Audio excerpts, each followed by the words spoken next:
আজি দুপৰীয়া ভাত খাজ খাব লৈছোঁ। আপোনালোক সকলোৰে খোৱা বোৱা হ'লনে? ময়ো খাব লৈছোঁ। আৰু আজি দুপৰীয়া ভাত সাজত কি কি আছে এবাৰ দেখাই দিছোঁ।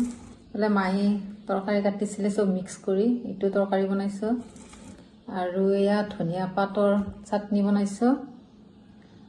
আৰু এয়া বেঙেনা পুৰি, বেঙেনাটো ভাজি বনাইছোঁ আৰু বেঙেনাটো পুৰি পেলাই। আৰু এইটো ফ্ৰেঞ্চ বিনটো বইল কৰিছোঁ। আৰু এইফালে জলফাই পিটিকা, মাছ ফ্ৰাই। আজি বহুকেইখন বনাইছোঁ। এইফালে দাইল আছে আৰু এয়া ধনিয়া পাত পিচি লগতে এটা বিলাহী দি দিছিলোঁ, আদা ৰহুন কেঁচা জলকীয়া গোটেইখিনি পিচি লৈ এনেকৈ মাছৰ লগত বনাইছোঁ। এনেকৈ খাই বহুত বেছি ভাল লাগে। আৰু আজি দুপৰীয়া ভাত সাজ এনেকৈ খাম। জলফাই পিটিকা বহুত ভাল লাগে। ঠাণ্ডাৰ দিনত জলফাই পিটিকা দাইলত দি খাই বহুত বেছি ভাল লাগে। এতিয়া জলকীয়া সানি লৈছোঁ।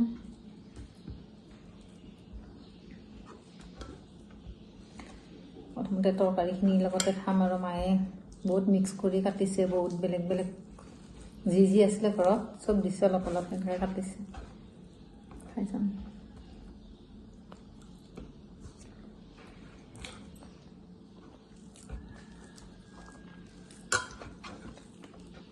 বহুত টেষ্টি হৈছে মিক্স তৰকাৰীটো।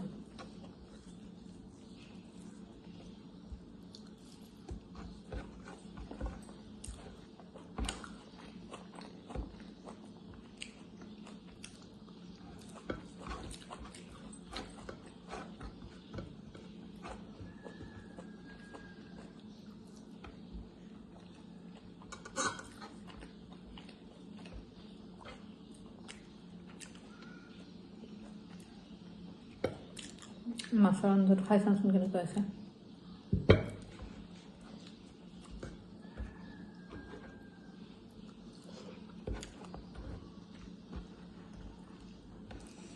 কেঁচা ধনিয়া পাত বটি পেলাই বনাইছোঁ। আঞ্জাখন বহুত টেষ্টি হৈছে।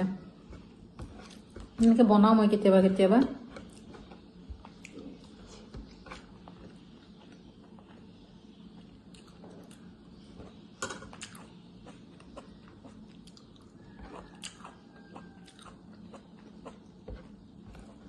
বেঙেনা পোৰাখিনি খাই চাওঁ।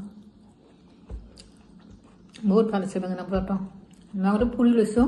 পুৰি পেলাই কেৰাহীত পিঁয়াজ, ধনিয়া পাত, কেঁচা জলকীয়া চব দিছোঁ। দি পেলাই আকৌ অকণমান এনে ভাজি নিচিনা কৰি দিছোঁ। ভাল লাগে খাই।